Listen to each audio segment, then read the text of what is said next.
Hei, salutare prieteni metaversați! Ziua 2 aici. Am reușit și noi să ne ținem de plan. Facem două reprize azi. Am început prima repriză, e ora 8 și am ieșit pe traseu. Mergem, de data asta mergem spre zone mai înalte, spre înălțimi, e mai răcoare acum și putem să escaladăm, căci vom avea niște munți. Ana este super veselă. Nu. Sunt în fiecare dimineață de altfel. Plăcerea vieții mele să mă trezesc de dimineață. Voie bună, toate bune. Mergem și pe stradă, o luăm și pe trotuar. E destul de pustiu la ora asta. Vedem dar ce mai... destul de cald și umed. Ei, nu e chiar atât de cald, mă. E doar umezeală, într-adevăr. Sunt 26 de grade la ora asta. Se anunță 35 pe la ora 3-4. Mâine se anunță 38 de grade, vedem cum supraviețuim mâine. Dar astăzi este ok momentan. Hai să vedem, stăm până la ora 1, ceva de genul și vedem ce mai întâlnim pe drum. Rămâneți aproape! Asta e casa unde s-a născut și a copilărit Atatürk. Între timp este parte din ambasada Turciei.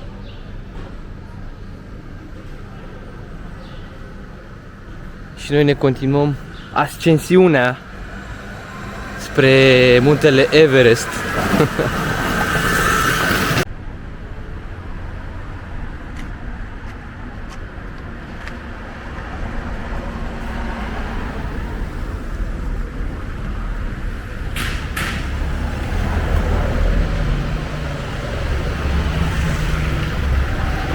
Ai grijă! Ce era aia? Multe albine? Ai grijă la albinuții! Ai grijă! Ei, albinuților, stați liniștite! Că este în trecere! Asta e îmbrăcată. Centrală, da, îmbrăcată. Au îmbrăcat-o, au protejat-o. În schimb aici n-au mai protejat-o. Au lăsat-o la aer. Da. Și continuăm ascensiunea. Pe aici e un cartier frumos de căsuțe, de viluțe.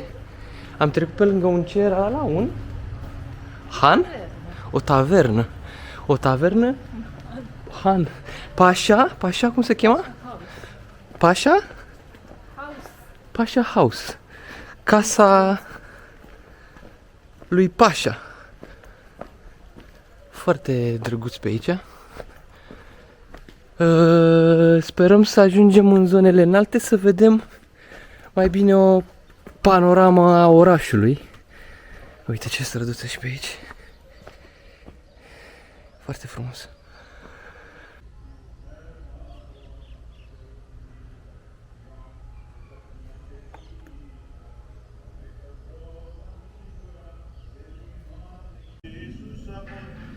Și am ajuns și în curtea bisericii Sfântul Nicolae, Orfanul,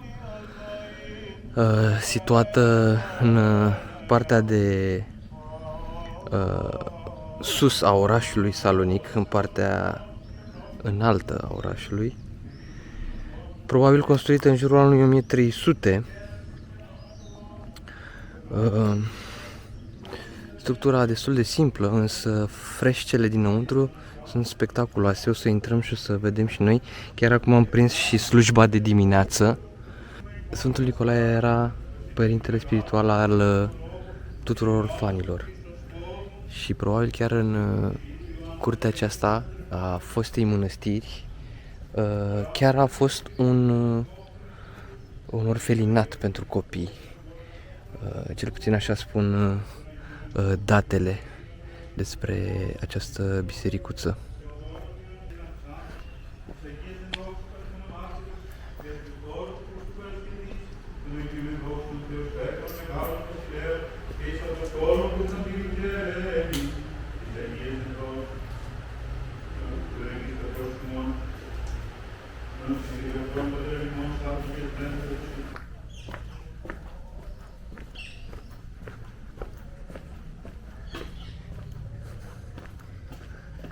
Ce avem aici? Niște? Rodi. Rodichi. Combinația între rodi și ridichi. Rodichi, dar nu sunt coapte.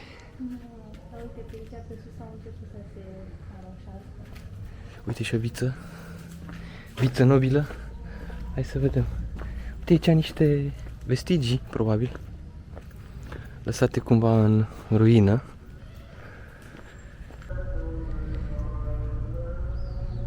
Chiar pe zona asta, foarte aproape de biserică, este de Biserica Sfântul Nicolae Orfanul. Este și zidul de est, datând undeva din secolul al V-lea. Și se continuă acest zid până sus la cetatea aceea la care probabil vom ajunge și noi. Sus acolo se vede turnul. Și mergem și noi către el. Aici o pisicuță. Ce fă, mă? Ce fă, mă, drăguțul? Ce fă, mă, nu te speria? Ce faci? Ce faci? Te filmăm? Te filmăm? Da. Ai mămică. Ai mămică tu.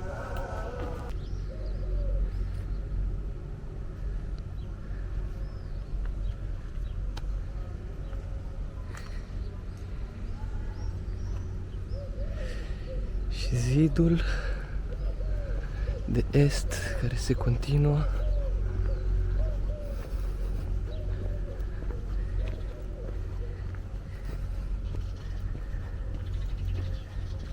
Ce ai văzut acolo?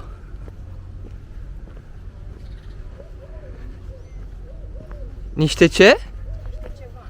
Ce anume? Ligioane sau Niște fructe. dragoni sau wow, fructe? Nu știu ce sunt astea. Efectiv. Dar arată. Arată ca niște flori. Da. Interesant. Chiar lângă zidul de est se află acest parc, Pasha's Garden, grădinile Pașei. Și aici niște ruine care amintesc de Gaudi, de niște lucrări ale lui Gaudi. Așa arată aceste ruine. Nu știu dacă au fost făcute intenționat să arate așa. Gata. Nu te speria. Nu te speria. Și acolo nu știu ce e o biserică. Ce biserică o fi asta? O să ne apropiem și de ea. Hai să vedem. Hai să coborâm un pic pe aici. Arată schinii ăștia pe noi, uite cum se uită pe Se noi. supără pe noi? Se uită pe noi. Aici nu știu, cred că stau acești oameni în străzi. Pare că da. Pare că da. Hai să vedem. E liniște, e plăcut aici, în părculeț. Ia uite. Ce-or fi astea, ruinele astea? Arată intrigant așa, adică chiar amintesc de Gaudi.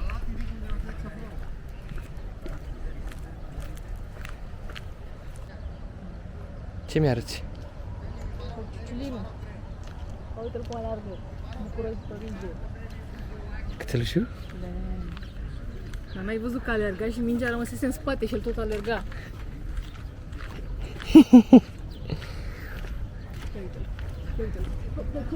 Uite, mingea în spate.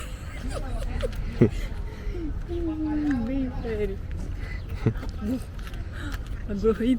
Și această biserică minunată, superbă, închinată Sfântului Apostol Pavel. Așa cum v-am spus, Apostolul Pavel a trecut pe aici prin Salonic, undeva în jurul anului 50 după Hristos, iar această biserică a fost ridicată în numele său.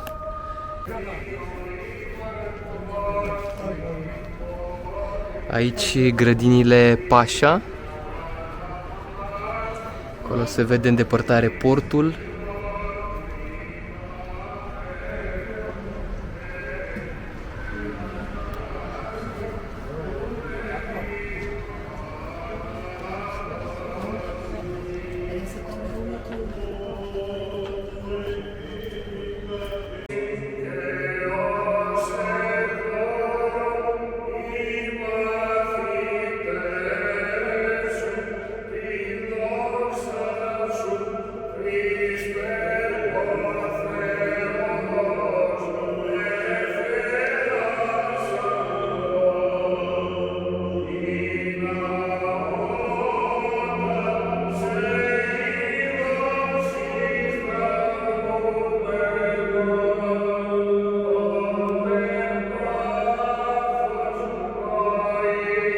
Zâmbește!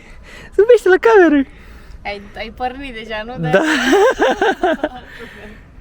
Am ajuns și în al doilea punct de vedere panoramică. Am urcat ceva, am obosit. Dar priveliștea este... ce să mai... no comment. Fără cuvinte.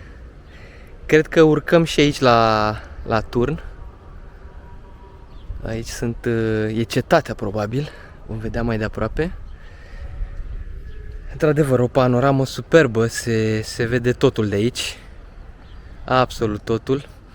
Aici în față, chiar în față aici, se vede și rotonda. Noi stăm undeva pe aici, prin zona asta stăm.